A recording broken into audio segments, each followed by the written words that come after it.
भाई जिस तरीके से मेरा पेपर लीक हो गया था, ऐसे ही इस बारी तुम्हारा वोट लीक हो गया। अब तुम नहीं जीत पाओगे।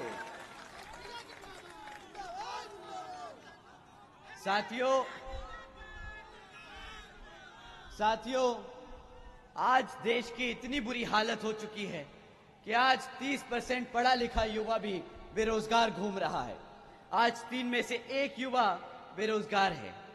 और ये नहीं कि ये बेरोजगार ये इनके पास नौकरियां नहीं है कि आपको दे पाए। आप जानते हैं सेंट्रल गवर्नमेंट में अभी 30 लाख से ज्यादा पद खाली पड़े हैं, जो ये चाहे तो कल भर के आप सबको रोजगार दे सकते हैं। परंतु साथियों, इन लोगों की नीयत नहीं है, ये लोग चाहते नहीं है कि आपको रोजगार मिल जाए, क्योंकि अगर आपको रोजगार मिल गया तो आप अपने संवैधानिक हक के आधार पर आरक्षण के लिए भी मांग कर सकते हैं। साथियों, 2016 से नौकरी नहीं दी है मेरे भाई, 2014 से किसी को भी नौकरी नहीं मिली है। ये लोग 2 करोड़ सालाना नौकरी का वादा करे थे तुम सबसे। कितने लोगों को रोजगार मिला है? कितने लोगों को रोजगार मिला है? नहीं मिला। तुम्हें पता है, न्यूज़पेपर भी आजकल बेशर्मों की तरह ये खबरें छाप रहे हैं। न्यूज़पेपर में भी आजकल ऐसी खबरें चल रही हैं। मैं एक पढ़ के सुनाता हूं। 17 लाख से ज्यादा युवकों को मात्र 3,500 नौकरियों के लिए अप्लाई किया। 17 लाख से ज्यादा बच्चे मात्र 3,000 नौकरियों के लिए अप्लाई कर रहे हैं। इतना बुरा हाल है। और ये 3,000 नौकरियां कोई पढ़े लिखे नौकरियों नहीं, कोई बड़ी अफसर की पोजीशन नहीं थी, ये प्यून की नौकरी थी। और इसके लिए पीएचडी स्कॉलर्स अप्लाई कर रहे हैं, ग्रेजुएट्स अप्लाई कर रहे हैं, मेरे जैसे यहां पढ़े लिखे भाई लोग अप्लाई कर रहे हैं। बताओ, हमारी माताएं बहनें यहां बैठी हैं, हमारे बड़े बुजुर्ग बैठे हैं। आप ही बताइए, आपने अपने बच्चे को इतना पढ़ा लिखा कर इसलिए बड़ा किया कि वो प्यून की नौकरी करेगा? बताइए साथियों, आप पढ़े लिखे लोग हो, आप देश को चलाने का काम करोगे, आप आईएएस अफसर बनोगे, आईपीएस बनोगे, बड़े बड़े इंजीनियर्स बनोगे। साथियों, अगर आपने यहां पे हाथी को जिताकर बहन जी को प्रधानमंत्री बनाने का काम किया, तो यह हमारा आपसे वादा है कि बहुजन समाज के साथ साथ सर्व समाज में से हर एक गरीब बच्चा, पढ़ा लिखा बच्चा यहां पे एक बड़ी नौकरी पर बैठा होगा।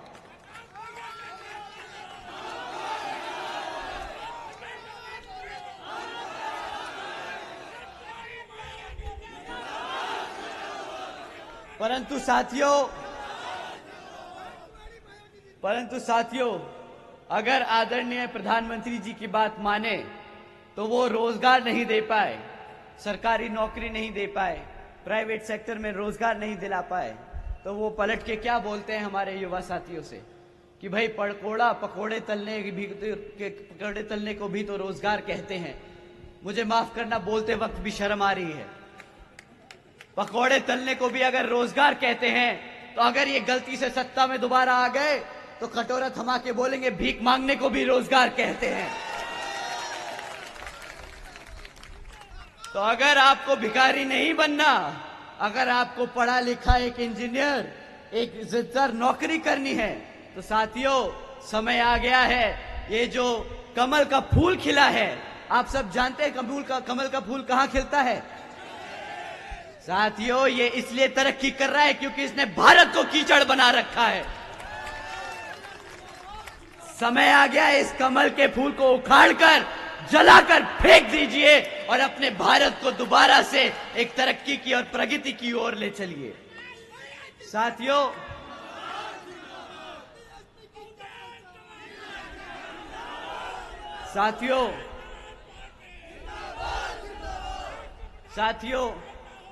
जब हमारे युवाओं को रोजगार नहीं दे पाए ये कमल के फूल वाले, जब हमारे बच्चों को शिक्षा नहीं दे पाए, तो ये आप लोगों का ध्यान भटकाने के लिए क्या कहते हैं कि भाई हम आपको मुफ्त में राशन दे देंगे।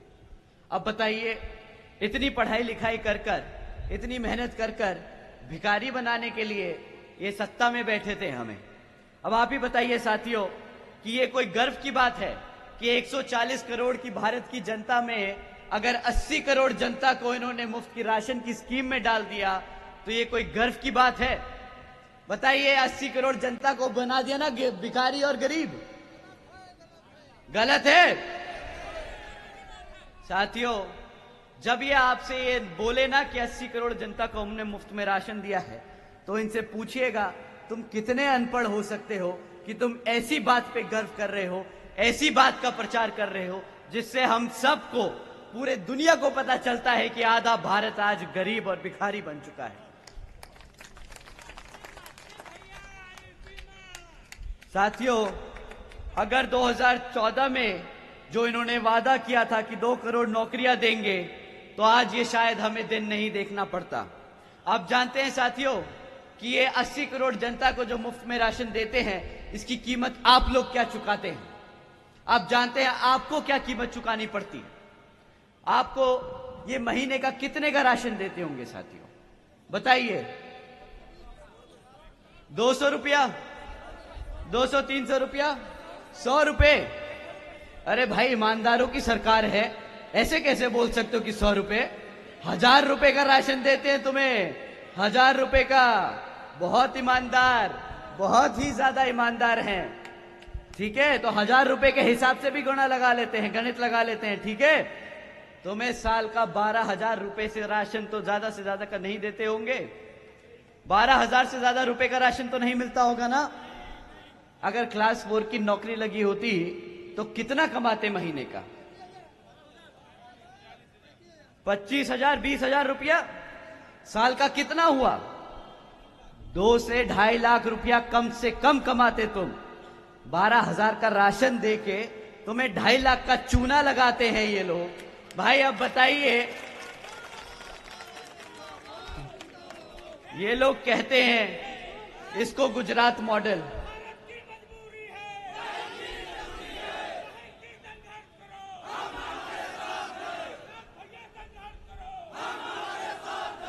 साथियों, 12,000 देके 2.5 लाख चूना लगाना शायद गुजराती मॉडल होगा। हमें ये गुजराती मॉडल नहीं रचता, हमारी यूपी की जनता को नहीं चाहिए ये गुजराती मॉडल। मेरे भाई, किसको चाहिए ऐसा ये मॉडल? बताइए यहां पे। नहीं चाहिए? 2.5 लाख की नौकरी चाहिए ना? तो हाथी पे बटन दबाओ, हाँ करना बंद करो, हाथी पे बटन दबाओ और बहन जी को प्रधानमंत्री बनाने का काम करो साथियों।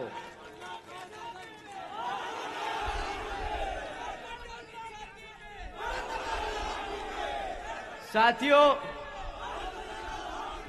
2014 में इन्होंने महंगाई को लेकर भी बहुत बड़ा मुद्दा बनाया था। बोल रहे थे कि भाई पेट्रोल महंगा है, गैस का सिलेंडर बहुत महंगा है। आज 2024 में आप लोग कितने का पेट्रोल भराते हो? 100 रुपए। कितने का गैस सिलेंडर खरीदते हो? 1200 रुपए। 2014 में क्या दाम था गैस और पेट्रोल का? 400 रुपया।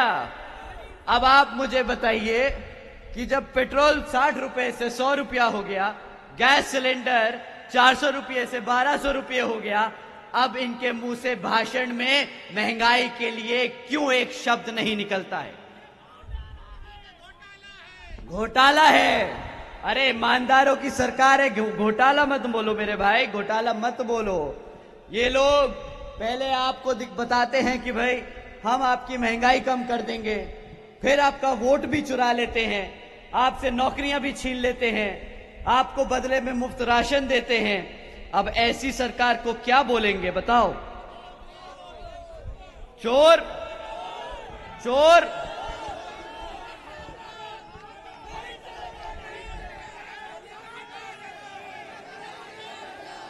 साथियों, ये एक नंबर के धोखेबाज है, धोखेबाज। चूना लगाना बखूबी जानते हैं, आंखों में धूल झोंकना बखूबी जानते हैं। इनकी बातों में नहीं आना, इनकी एक भी शब्द आपको मानने की जरूरत नहीं है। अगर ये आपसे बोले कि भाई 5 साल और दे दो, इन्होंने क्या बोला था कि मुझे सिर्फ 60 महीने चाहिए, 60 महीने चाहिए, मैं काला धन ले आऊंगा नोटबंदी के बाद। आज 10 साल बाद भी सारे नोट आपके बदल दिए, सारा धन घूम गया, पर कितने लोग हैं जिनका काला धन पकड़ा गया? कितने लोग जेल में गए? अब आप ही बता दीजिए। कोई नहीं गया। पता है क्यों नहीं गया? क्योंकि तुम्हारा नोट जो बदल रहा था वही साला लेके बैठा था, सारे के सारे नए लोग। साथियों, कुछ दिन पहले एक बहुत बड़े भाजपा के नेताजी ने हमें बोला कि भाई तुम यूपी की बीजेपी की सरकार को बुलडोजर की सरकार बोलकर बदनाम कर रहे हो।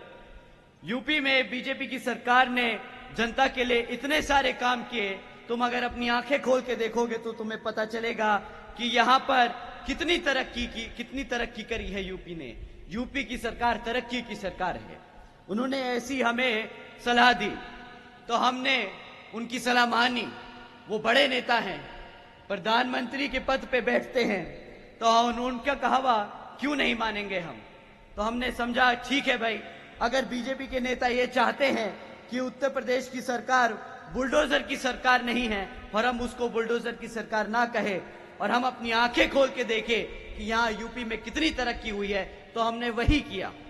अब यूपी की तरक्की हम आपके बीच में रख रहे हैं। साथियों, यूपी आज हर रोज यूपी में हर रोज एक किसान आत्महत्या करता है। यह है यूपी की तरक्की। यूपी में 40% 5 साल से कम उम्र के बच्चे कुपोषण के शिकार हैं। यह है यूपी की तरक्की। यूपी में बच्चों के खिलाफ जो शोषण के केसेस सबसे ज्यादा हैं पूरे देश में, यह है भाजपा की सरकार की यूपी की तरक्की। साथियों, यूपी में हमारी बहन बेटियों के खिलाफ देश में सबसे ज्यादा केस दर्ज किए जा रहे हैं अपराध के, यह है यूपी की तरक्की। हत्याओं के केस भी पूरे देश में यूपी में सबसे ज्यादा है। और आदरणीय नेताजी, आप जिस उत्तर प्रदेश की वाराणसी से सांसद हैं, वो प्रदेश आज भारत का किडनैपिंग कैपिटल बन चुका है। किडनैपिंग कैपिटल बन चुका है। साथियों, उत्तर प्रदेश में साल में 16,000 से ज्यादा किडनैपिंग होती है। अब आप भी बताइए कि ये तरक्की की सरकार है कि ये तबाही की सरकार है? अब आप ही बताइए।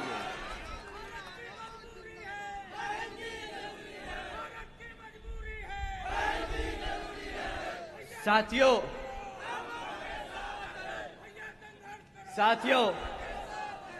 जो सरकार अपने बच्चों को भूखा रखे, जो सरकार अपनी बहन बेटियों पे अत्याचार होने दे, जो सरकार अपने युवाओं को बेरोजगार रखे, जो सरकार अपनी आवाम को राशन के नाम पर गुलाम बनाए, वो सरकार बुलडोजर की सरकार नहीं, वो तबाही की सरकार है। वो तबाही की सरकार है। साथियों,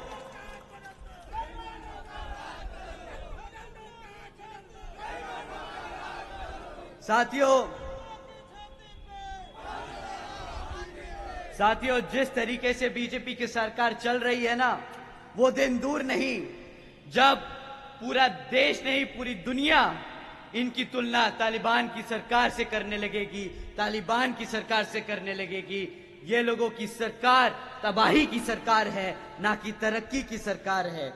आप लोगों से मैं फिर से दरख्वास्त करता हूं साथियों, इन्होंने साल का 2 करोड़ नौकरी देने का वादा किया था, वो भी एक धोखा था। इन्होंने अग्निवीर योजना चलाई, उसके द्वारा भी इन्होंने हमारे युवा साथियों के साथ खिलवाड़ किया। साथियों, नोटबंदी के नाम पर इन्होंने कहा काला धन लेके आएंगे, वो भी आज तक 1 रुपया वापस नहीं आया। अब आप ही बताइए साथियों, क्या ऐसी सरकार आपको मंजूर है कि नहीं? तो साथियों, अब समय आ गया है कि इस चुनाव में इस कमल को उखाड़ कर फेंक यहां पर अपने बहुजन समाज पार्टी को सत्ता में लाने का।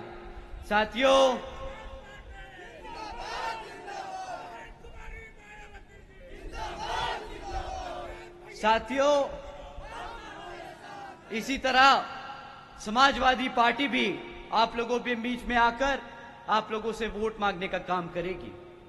बट साथियों, जिस पार्टी को एक पर्टिकुलर समाज ने, चलिए बोल ही देता हूं साथियों, जब 2022 का इलेक्शन था तो हमारे मुसलमान भाइयों ने और बहनों ने इस समाजवादी पार्टी को एक तरफा वोट डाला कि नहीं डाला, बताइए?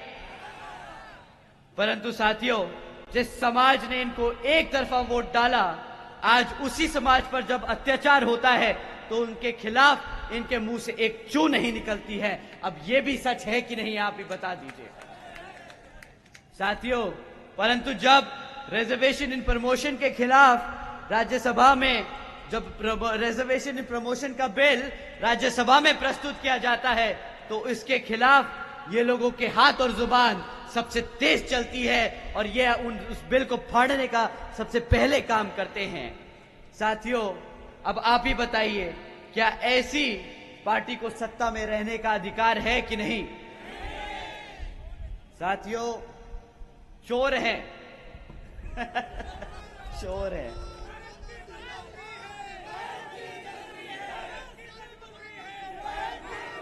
साथियों, ये चोर नहीं है। साथियों, ये चोर नहीं है, ये जरूरत से ज्यादा समझदार हैं। ये जरूरत से ज्यादा समझदार हैं। साथियों, जो अपने समाज के नाम पर सिर्फ अपने परिवार को चुनाव लड़ाए, उससे पूछना चाहिए कि भाई क्या पूरे यादव समाज में आपको आपके परिवार के अलावा कोई भी काबिल आदमी नहीं मिला जो चुनाव लड़के पार्लियामेंट जा सके? अब आप बताइए साथियों, क्या ऐसा होता है कोई, ऐसी होती है कोई राजनीतिक पार्टी जो सिर्फ अपने परिवार को लड़ाए? नहीं ना साथियों। तो अब मैं आप लोगों से दरख्वास्त करूंगा कि हमारे यादव समाज के भाई बहनों से भी दरख्वास्त करूंगा कि साथियों, ये पार्टी, अगर आप लोग इनको भी वोट डालेंगे तो आप अपने समाज से गद्दारी कर रहे होंगे। ये आपका प्रतिनिधित्व नहीं कर सकते, ये आपके हकों के लिए नहीं लड़ सकते। ये बहुत ही ज्यादा सेल्फिश, अंग्रेजी में कहूंगा सेल्फिश लोग हैं। साथियों,